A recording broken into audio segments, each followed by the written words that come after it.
Hi, I'm Cesar Santos. I was working on this piece and I decided to share with you some aspects of the process. Right now the shoe is ready to be overpainted and I'll be demonstrating that.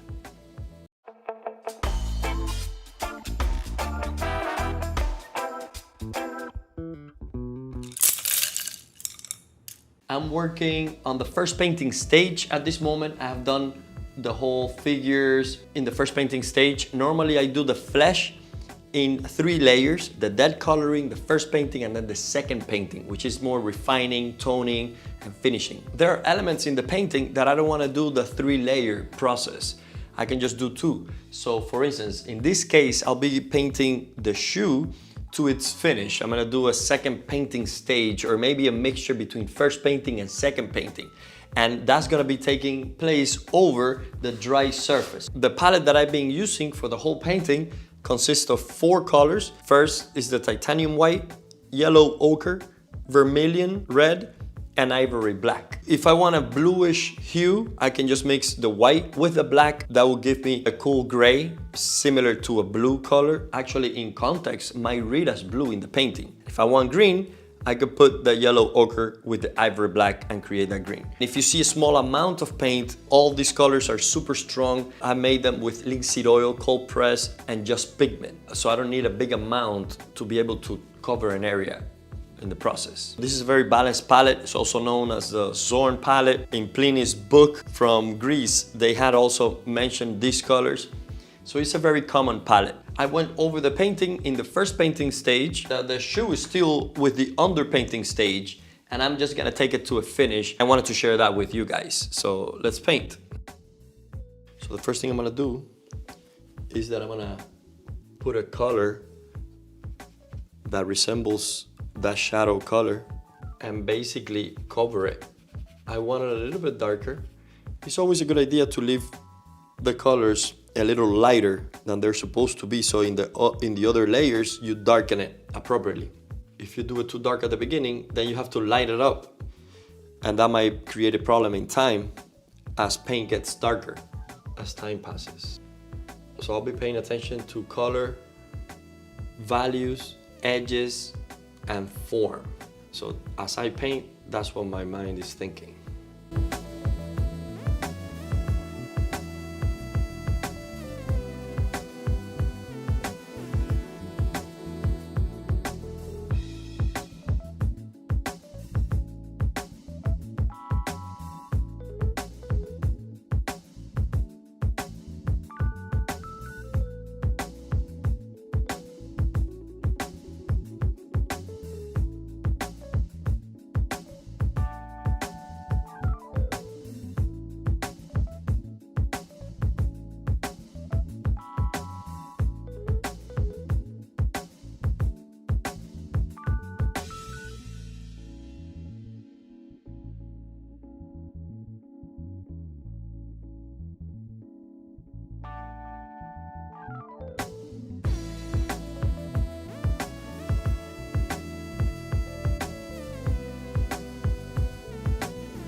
Now that I put a base color for the shadow, I'm gonna do the same thing for the light. I'm gonna look for a general value and color of the light and apply it. And then I'll paint into it.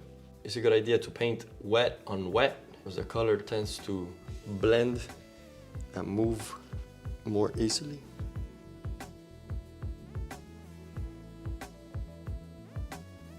When painting, it's a good idea to get used to the process and not fall into the trap of wanting to finish and making things look good right at the beginning. So take your time and know the process. So right now I'm just filling stuff. I'm filling in areas that I know I'm gonna be working on top of later.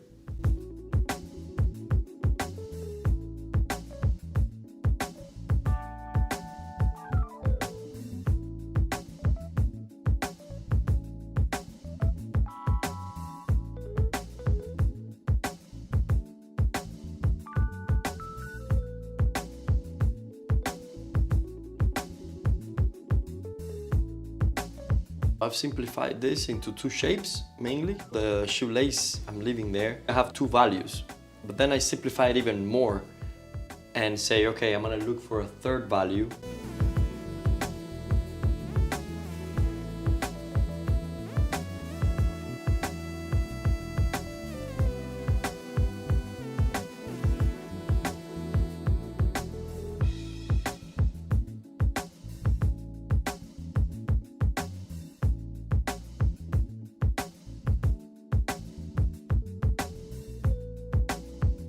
And I did that with a bigger brush I have. This is a rosemary brush. It's a Series 77 Pure Sable, number 8. And the reason I'm saying this is because this is a very soft hair brush and it's good for overpainting.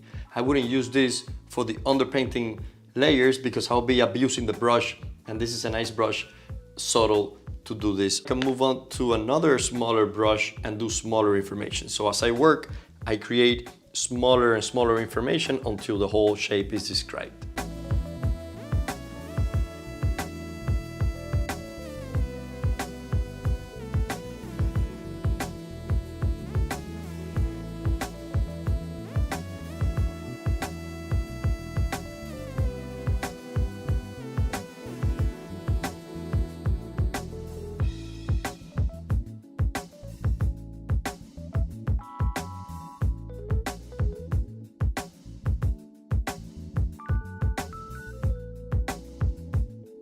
So after the big colors are in place, I go around the edges and work on those edges. Make sure I'm describing the form and the little subtleties of the shifts forms.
have kind of filled the areas with this smaller brush than the first one I used.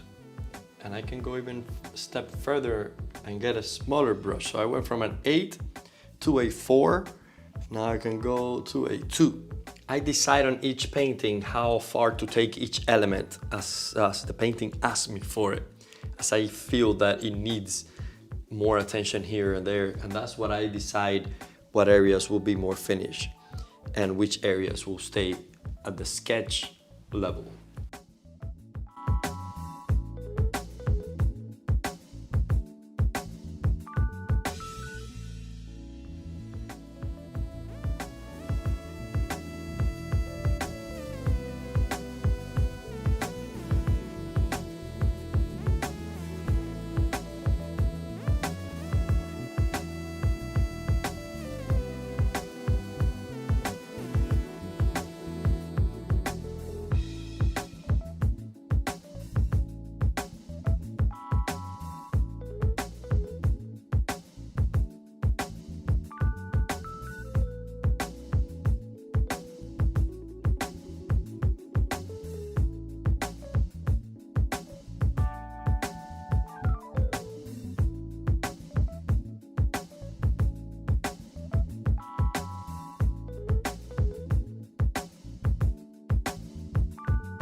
Okay, so let's wrap this video up. As I paint this piece, I want to share with you the second painting stage of the shoe.